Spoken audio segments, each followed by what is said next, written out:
Dan Peck, ESPN 106.7 in Auburn, former teammate of yours, Trill, now on the Auburn defensive line. Just what's Auburn getting in Trill Carter? Yeah, definitely a hardworking young man. His time at UT, he showed me a lot of his character and the way he goes about business. So definitely a hardworking and respectable young man. Stay on that row.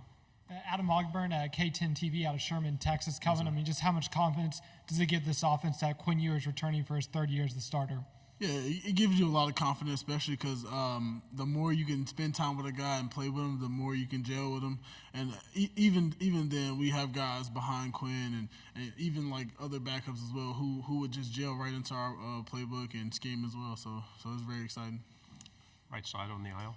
Jeff Howell, Horns 24/7. Kelvin, when you look back at your sophomore year, where did you feel like you grew the most from your freshman year? And as you kind of went through the offseason, where were some things that you felt like you really wanted to work on going into your junior year? Yeah, from freshman to sophomore year, I feel like the consistency of me being more in tune with the game.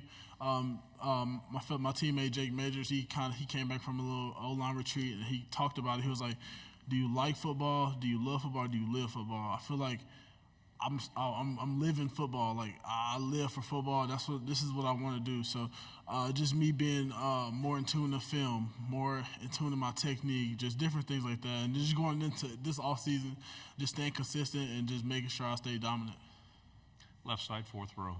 Morgan Weaver with KBTX from College Station. Just coming to the SEC, that means playing A&M again. What have you heard about that rivalry, and have that game circled on the calendar this year? Yeah, I've heard a lot about the rivalry. I still, I was too young to remember Justin Tucker when he kicked the game-winning kick, but I've definitely seen highlights from it, and it's going to be a great rivalry. Going to be a great type of excitement just to keep that tradition going. We go on this side, third row. Kelvin, Carter Yates with Dave Campbell's Texas Football. Why is Texas a good fit with the SEC conference? Just us trying to come in and gain respect from our opponents. I feel like that's the biggest thing for us as of coming into a new conference, just gaining the respect and understanding that we respect them, but we want them to respect us as well. Right here on the edge. Justin Wells, Inside Texas. Good to see you, Kelvin. Yes, all these mock drafts are coming out for 2025, and you're in the top 10 in every single one of them. Yes, how are you separating that and it not being a distraction and just focusing where your feet are right now on this season? Because it's got to be difficult. Yeah, you said it perfectly. Just be where your feet are. Don't try to look too far ahead, because once you do that, things will go downhill for you. Because then it's like you're focusing on more than what you need to at the moment. Front row. Michael Cobble from Baton Rouge, Louisiana. Speaking of being where your feet are, I didn't get to ask Jade about it, but how about them kicks that he had on? Honestly, it's kind of different. Something different. I don't see it a lot. I got out the car when we were getting ready to come out here, and I'm like, I was just asking, what did he have on? So it was kind of pretty cool just seeing him. You know what I'm saying? Just kind of flared up and try some new stuff. Stay here on the left side. Jacob Morris, Big Trail Nation. Joining the SEC, another rivalry Texas gets to renew is with Arkansas, a long historic rivalry. Just how excited are you for that game? How excited are you to go to Fayetteville? Yeah, I've had some teammates who played that game a couple years ago, and they've talked to me about the atmosphere and all the excitement the fans bring. So just hearing that, I'm very excited to try to get in there and just get to experience the atmosphere at Arkansas. Front row.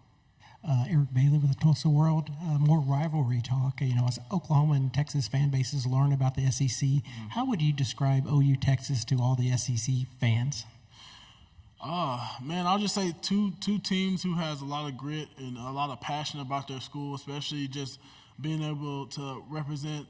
I know most guys, they stay in town. In their state. So I'm an in-state guy, and just being able to represent my family, and also just being able to represent my state as well. So it's two teams who's passionate and ready to play. Left-hand side. Corey Mose, KB Sports in Austin. Nice to see you, Kelvin. Yes, sir, you too. Just wanted to ask about the offensive line. Everyone's returning except the right tackle position. Just one, the guy leaving, Christian, what did he teach you? Something that may come to mind when you think of that name, but then also Cam coming into that slot. What have you seen for him to be ready to take over? Yes, sir. I'll say the biggest thing Christian Jones taught me is just to stay consistent and not dwell on the moments where you're not doing so good, because you're not going to be perfect. Not everything is going to go how you want it to go, and just being able to focus and put that play or whatever is happening behind you and just focus on where you are now and what you're doing.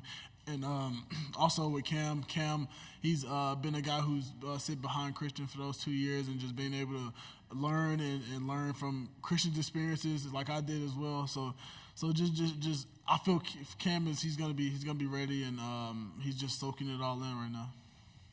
Second row. Chris Hummer with 24/7 Sports. I know y'all lost a lot off of last year's team, but I'm curious, how do you think about the talent level on this team after all the additions that were made as well? Yeah, like you said, we lost some key guys on our team to the NFL, which congratulations to them. But like you said, I feel like our talent-wise is good because when you look at the playing field while we're practicing and stuff, it's like there's no drop-off. Everybody's communicating well. Everybody's gelling well together. So I feel like we got a lot of depth on our team right now, and we're doing pretty good. Back row in the aisle. Hey, Kelvin, Adam Rosso, Spectrum News, Dallas. If you were writing a scouting report on yourself, skills, attributes, what you do well, what would it say?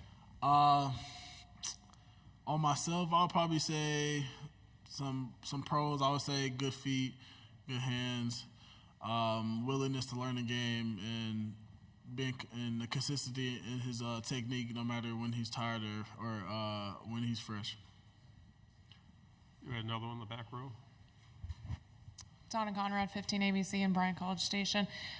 You guys are going to see a lot of new road venues this season. Are there any in particular you're extra excited about for the atmosphere? Nah, I got that question asked me before as well. So I'm actually excited for all of them because, in my opinion, my favorite games to play are the road games because you kind of get that underdog feeling when you go into that stadium and nobody's wanting you to win. So I'm really excited for all of them just to get to see and experience the fans of other teams. Two final questions on the end here. Did you talk trash to the team when you got the highest rating on the team on NCAA? No, I didn't, but they did. I definitely heard it from my teammates. I got a little stuff from my teammates. So anytime I mess up on the game, they let me hear it. Final question on the aisle. Kelvin, when in the OU game last year, when OU had that goal line stand, for you guys going forward, what changed for you guys as an O-line after that and the success you guys had late in the year with Iowa State and Tech and the last two games? What did you guys focus on to carry that momentum forward into this year after the OU game? Yeah, just asserting our dominance. I feel like in that moment we were kind of lackluster in that moment, as you could say. Seeing that as a low line is not fun. So I felt like from that moment on, we kind of understood and took it personal, which we take everything personal. We come at every game ready to play. We come at every game wanting to win. But just that moment of not being able to score on the 1 yard line, that's kind of something that's like that hit us real deep. So it kind of gave us that extra push to want to fix our mistake and actually get in the end zone in the red zone. Kelvin, good job. Thank you very much. Thank you, guys.